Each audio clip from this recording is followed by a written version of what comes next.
कभी सोचा है, जब मॉल और बिल्डिंग्स नहीं थी, ये आधुनिक शहर नहीं थे, लोग कहां रहते थे? उनका बसेरा कैसा होता था? क्या उनके पास भी हमारे जैसी सुविधाएं थीं, या वो प्रकृति के और करीब थे?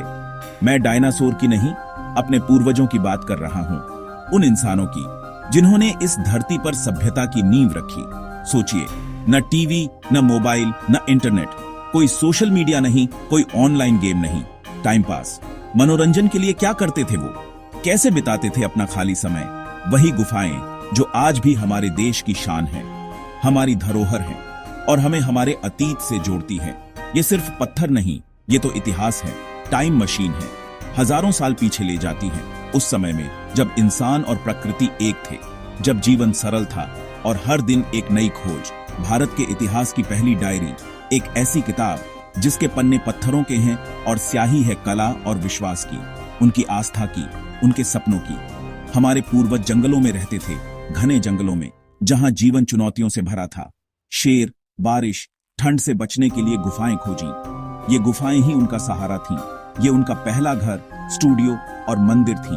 उनकी दुनिया का केंद्र थीं ये गुफाएं। यहाँ उन्होंने अपने अनुभव पत्थरों पर उकेरे, अपनी यादें, अपनी भावनाएं, शिकार, नाच गाना, रोजमर्रा की जिंदगी, उनकी दिनचर्या, उनके उत्सव, उनकी पोस्ट आज भी हजारों साल बाद लाइक बटोर रही है। लोग आज भी उनकी कला को सराहते हैं। इन गुफाओं में सिर्फ कला नहीं, ये तो एक पूरी सभ्यता है। उस दौर का समाज, रीति रिवाज, भगवान, कहानियां, सब कुछ जिंदा है। हर एक चित्र एक कहानी कहता है। तो तैयार हो जाइए एक रोमांचक यात्रा के लिए। हम चलेंगे उन गलियों में जो पत्थरों को चीर कर बनाई गई हैं, उन रास्तों पर जहां कभी हमारे पूर्वज चला करते थे। पहला स्टॉप भीमबेटका, मध्य प्रदेश, जहां इंसान ने पहली बार अपनी कहानी पत्थरों पर लिखी थी, जहां कला का जन्म हुआ था। चलिए देखते हैं वहां क्या क्या हुआ था, क्या क्या छुपा है उन पत्थरों में। हमारी टाइम मशीन रुकी है मध्य प्रदेश के भीमबेटका में। ये एक ऐसा स्थान है जहां इतिहास की परतें सदियों से जमी हुई हैं, एक ऐसा खजाना जो हमें हमारे अतीत की गहराइयों में ले जाता है। भीम के बैठने की जगह, माना जाता है कि महाभारत के भीम यहाँ विश्राम किया करते थे। ये विशाल चट्टानें सिर्फ पत्थर नहीं, बल्कि कहानियों के भंडार हैं। ये भारत की सबसे पुरानी आर्ट गैलरी है, 30,000 साल पुरानी। कल्पना कीजिए, आज से 30,000 साल पहले, जब इंसान ने पहली बार अपनी भावनाओं को पत्थरों पर उकेरा था, जब दुनिया बोलना भी नहीं जानती थी, तब इन गुफाओं में जीवन की पहली अभिव्यक्ति हुई। हमारे पूर्वज पत्थरों पर पेंटिंग बना रहे थे। वे अपनी दुनिया को रंगों और रेखाओं में कैद कर रहे थे। यहाँ की चट्टानों पर शिकार, जीवन और मृत्यु का संघर्ष चित्रित है। नाच गाना, उत्सव और सामाजिक जीवन के रंग भी यहाँ बिखरे हुए हैं। जानवरों की लड़ाई, सब कुछ उकेरा गया है। ये चित्र हमें बताते हैं कि हमारे पूर्वज प्रकृति और वन्य जीवन से कितने जुड़े हुए थे। इन पेंटिंग्स को देखकर लगता है जैसे प्राचीन डिस्कवरी चैनल देख रहे हों। हर चित्र एक कहानी कहता है, एक युग की झलक दिखाता है। रंग, फूल, पत्तियों, मिट्टी से बने आज भी चमकते हैं। ये रंग बताते हैं कि हमारे पूर्वजों को प्रकृति का कितना गहरा ज्ञान था। ये चित्र सिर्फ कला नहीं, उस जमाने की जिंदगी का आईना है। ये हमें उनके दैनिक जीवन, उनकी संस्कृति और उनकी मान्यताओं के बारे में बताते हैं। कैसे रहते थे, उनके घर कैसे होते थे और वे अपने परिवारों के साथ कैसे रहते थे, क्या खाते थे, उनका भोजन क्या था और वे उसे कैसे प्राप्त करते थे, क्या सोचते थे, उनकी आस्थाएं क्या थीं और वे अपने देवताओं की पूजा कैसे करते थे। 1957 में डॉ. विष्णु वाकणकर ने ट्रेन से इन चट्टानों को देखा और उनके मन में एक जिज्ञासा जगी और खोज निकाली ये अद्भुत गुफाएं।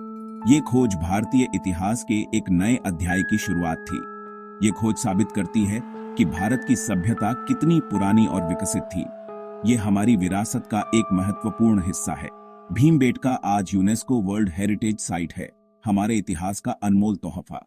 हमें इसे संरक्षित रखना चाहिए ताकि आने वाली पीढ़ियां भी इससे प्रेरणा ले सकें। ये गुफाएं बताती हैं, कला किसी भाषा या समय की मोहताज नहीं। कला एक सार्वभौमिक भाषा है जो सीमाओं को पार करती है। हर चट्टान, हर तस्वीर हमें हमारे अतीत से जोड़ती है। ये हमें याद दिलाती है कि हम कहां से आए हैं और हम क्या बन सकते हैं। यहाँ इतिहास को महसूस किया जा सकता है, छुआ जा सकता है। ये एक ऐसा अनुभव है जो आपको हमेशा याद रहेगा। ये हमारे पूर्वजों का सबसे कीमती तोहफा है। आइए हम इसे संजोकर रखें और आने वाली पीढ़ियों को सौंप दें।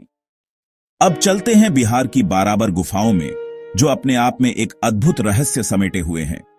ये गुफाएं हमें इतिहास के एक महत्वपूर्ण अध्याय में ले जाती हैं।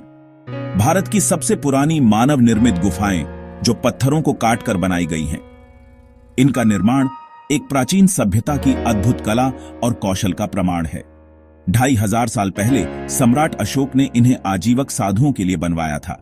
ये गुफाएं उस समय के धार्मिक और सामाजिक परिवेश को दर्शाती हैं। इन गुफाओं की दीवारें इतनी चिकनी और पॉलिश हैं, मानो किसी दर्पण की तरह चमक रही हो।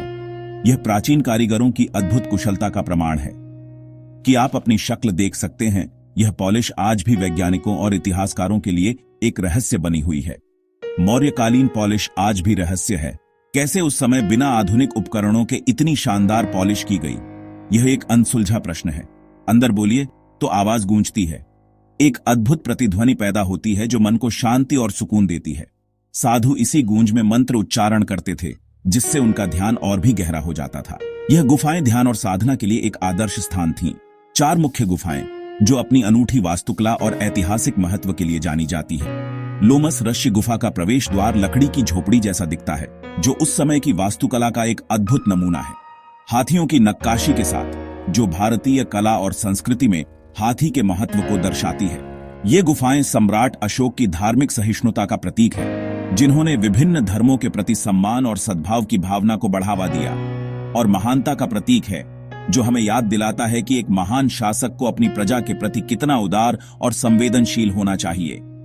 अंग्रेजी लेखक E.M. फॉस्टर ने भी इन गुफाओं की रहस्यमयता और सुंदरता से प्रभावित होकर इन्हें अपने उपन्यास में अमर किया, जिससे ये गुफाएं साहित्य और कला के क्षेत्र में भी महत्वपूर्ण बन गईं।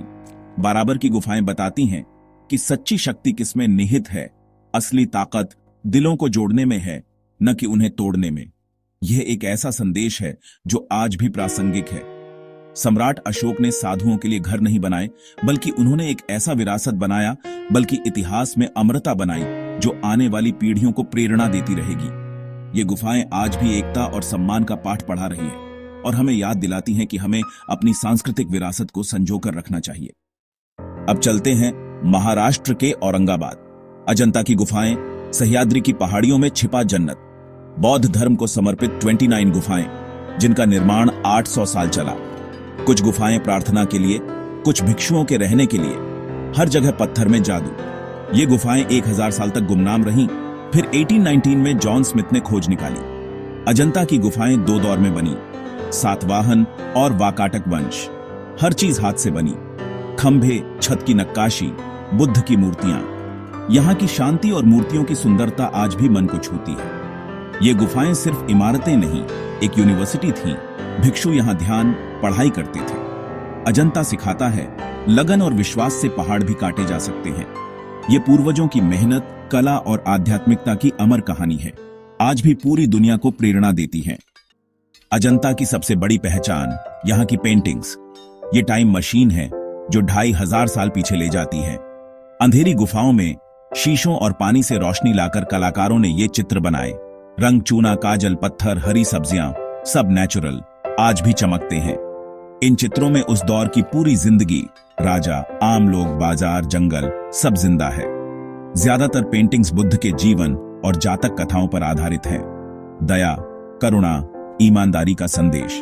पद्मपाणि बोधिसत्व जैसी तस्वीरें आज भी मन को सुकून देती हैं। कलाकारों ने हर भाव को ब्रश से जिंदा कर दिया। खुशी, दुख, शांति, महिलाओं के गहने, कपड़े, बाल, हर बारीकी में उस दौर का फैशन दिखता है। अजंता की चित्रकला हमारी अनमोल विरासत है, सिखाती है कला की कोई उम्र नहीं होती। एक सच्ची कलाकृति हजारों साल बाद भी दिलों को छू सकती है। अजंता के पास ही है एलोरा, 3 धर्मों का संगम। हिंदू, बौद्ध, जैन 34 गुफाएं एक ही पहाड़ी को काटकर बनी। भारत की धार्मिक एकता का सबसे बड़ा सबूत बौद्ध गुफाएं। भगवान बुद्ध की मूर्तियां, विश्वकर्मा गुफा सबसे प्रसिद्ध हिंदू गुफाएं। भगवान शिव को समर्पित मूर्तियों में शिव के रौद्र और शांत रूप, रावणानुग्रह जैसी अद्भुत कृतियां, दशावतार की कहानियां भी पत्थरों में उकेरी गई हैं। जैन गुफाएं छोटी लेकिन बारीक नक्काशी, इंद्र सभा, जगन्नाथ सभा जैसी सुंदरता, दीवारों पर तीर्थंकरों की मूर्तियां, कमल के फूल एलोरा की गुफाएं सिखाती हैं, रास्ते अलग हो सकते हैं, मंजिल एक है, शांति और मानवता। ये सिर्फ कला का संगम नहीं, विश्वास और सद्भावना का भी संगम है। यहां हर धर्म की कला एक दूसरे के साथ सांस लेती है। यही है भारत की असली ताकत। एलोरा की सबसे बड़ी अद्भुतता, कैलाश मंदिर, गुफा नंबर 16। एक ही चट्टान को ऊपर से नीचे काटकर बना मंदिर। दुनिया की सबसे बड़ी मोनोलिथिक स्ट्रक्चर। कोई ईंट सीमेंट नहीं, सिर्फ पत्थर। इसे बनाने में 150 साल लगे। 4 लाख टन पत्थर हटाया गया। राष्ट्रकूट राजा कृष्ण प्रथम ने इसे बनवाया। भगवान शिव को समर्पित, हिमालय के कैलाश पर्वत जैसा रूप। मंदिर की दीवारों पर रामायण, महाभारत की कहानियां मूर्तियों में। लोक कथा, कोकस नामक वास्तुकार ने ऊपर से नीचे मंदिर बनाकर सबको चौंका दिया। कैलाश मंदिर इंसान की कल्पना और मेहनत का सबसे बड़ा प्रमाण है। आज भी वैज्ञानिक हैरान हैं, कैसे बना होगा ये मंदिर। ये सिर्फ धार्मिक स्थल नहीं, इंजीनियरिंग और कला का चमत्कार है। हमें गर्व है, हमारे पूर्वजों ने पत्थर में भी प्राण फूंक दिए। इतिहास की किताबों में सिर्फ तारीखें मिलेंगी, असली कहानियां इन गुफाओं की हवाओं और पत्थरों में है। अजंता की लोक कथा, रात में परियां आकर चित्र बनाती थीं, सुबह गायब हो जाती थीं। कैलाश मंदिर, औरंगजेब के सैनिक 3 साल तक तोपें चलाते रहे, मंदिर को ज्यादा नुकसान नहीं पहुंचा सके।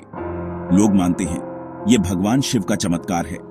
भीमबेटका, आदिवासी मानते हैं चित्र पूर्वजों के संदेश हैं, पूजा करते हैं, शिकार में सफलता की दुआ मांगते हैं।